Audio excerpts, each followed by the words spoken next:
सारा शरीर स्मृति में है। कितनी विचित्र बात है। आपने शायद सुना नहीं ध्यान से, ना आपने नाद विज्ञान की श्रृंखला देखी। देखिए मैंने क्या कहा है वो पूरा देखिए। एक वाक्य इधर उधर से सुन लेंगे तो ऐसा होगा। न केवल मस्तिष्क, स्नायु तंत्र जिसको मैंने कहा है, स्नायु तंत्र एक परत है, सारा शरीर और बाकी अन्य परतें स्मृति है। कौन सी स्मृति है? पराभौतिक परमानसिक। ये स्मृति क्या है? नाद है। नाद क्या है? मैं स्वयं। प्रतीत होता है मुझ में परिवर्तन, सबसे छोटा परिवर्तन नाद है। तो सब कुछ स्मृति में है। किसी एक चीज में स्मृति नहीं है, सब कुछ स्मृति में है। अब ये मैं सत्संग में बिल्कुल नहीं बता सकता, क्योंकि ना ये ज्ञान मार्ग है।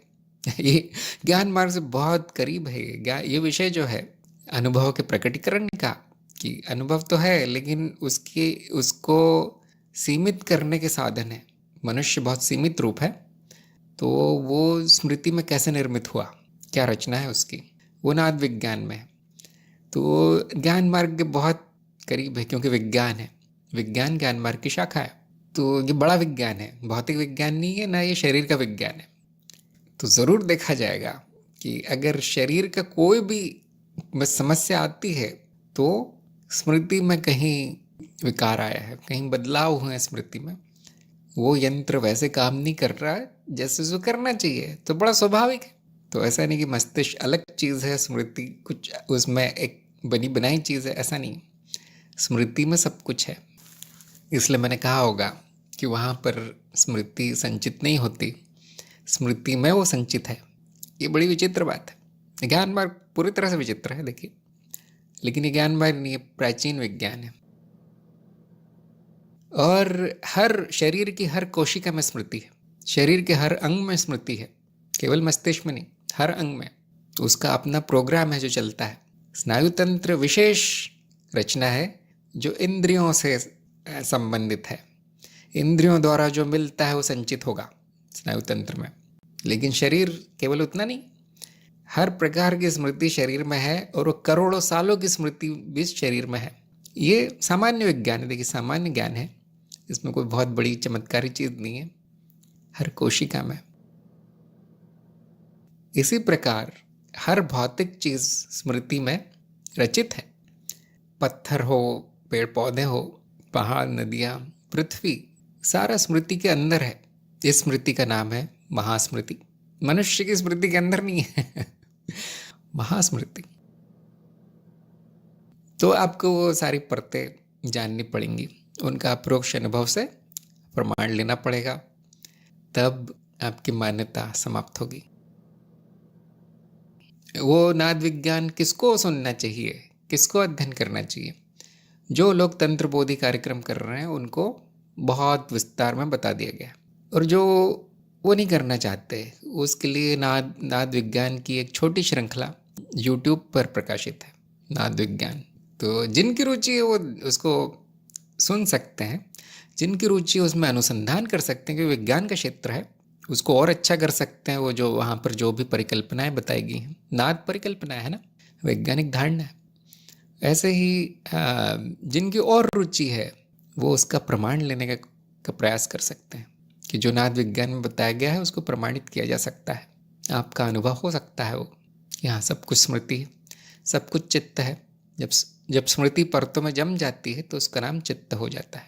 जगत, शरीर, मन, सब कुछ परतों के नाम है। तरह तरह की परतें हैं, ऐसी कई हैं, हजारों हैं शायद। मैंने केवल 10 बताई हैं जो मुख्य है, वर्गीकरण कर दिया है। 10 में 5-6 भाग हैं, तो ऐसे 50 बताई हैं मान लीजिए।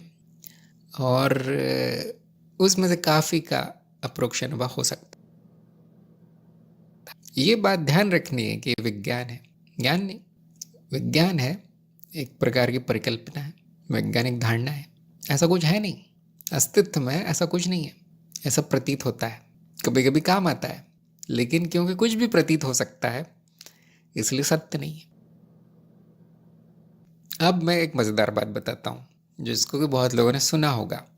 ऐसा भी देखा गया है कि जिनका मस्तिष्क थोड़ा सा कम विकसित है, जिसमें समस्या है कुछ, तो कभी कभी उनमें इतनी ज़्यादा स्मरण शक्ति आ जाती है जिसका कोई कारण नहीं दिखता। ऐसे बहुत से वीडियो है यूट्यूब में, आप देखेंगे एक व्यक्ति, उसको 1000 संख्याएं बता दी जाए, 10-10 अंकों की 1000 संख्या, वो पूरी याद कर लेता है, एक बार सुन के याद कर लेता है। सबने देखा होगा शायद ये, किस तारीख को कौन सा दिन था, रविवार शनिवार क्या था, तुरंत बता देते हैं। कुछ चित्रकार हैं जो इनको एक बार वो शहर दिखा जाए, उस शहर की कोई भी इमारत कितनी भी कठिन हो, उसका चित्र बना देते हैं बैठे बैठे। कैसे हो सकता है? देखा गया है कि उनके मस्तिष्क में कहीं कमी है। इनको हम कहते हैं ऑटिस्टिक या ऐसा कुछ नाम है। मन बुद्धि नहीं है लोग, सामान्य आदमी नहीं कर सकता। सामान्य आदमी मत बुद्धि कहलाएगा, लेकिन सामान्य जो स्वस्थ मस्तिष्क है वो नहीं कर सकता ये। तो जिनकी और रुचि है, ये सब क्या है? हमने कहा कि स्नायु तंत्र ये शरीर अनुभव को सीमित करता है, स्मृति को सीमित करता है। इसका प्रमाण अप्रोक्ष मिल सकता है। इस तरह के विचित्र बीमारियों से ग्रस्त लोगों को जानकर उनमें तरह तरह की सिद्धियां भी देखी जा सकती है। दूसरों के मन की बात पढ़ लेना और भविष्य बता देना।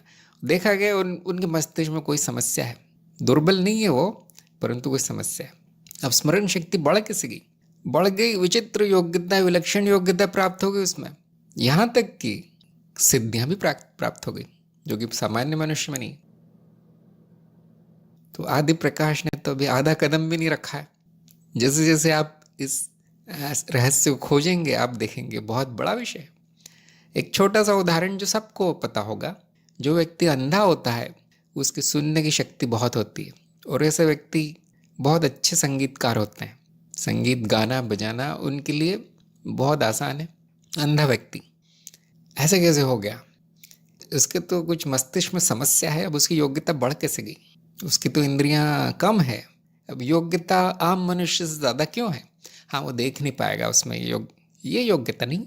तो इस तरह से आप देख सकते हैं कि जो नाद विज्ञान है हमेशा सही निकलता है। मैं हमेशा ये कहता हूँ कि पूर्ण विज्ञान है, और हर तरह का प्रमाण मिल जाता है उसके लिए।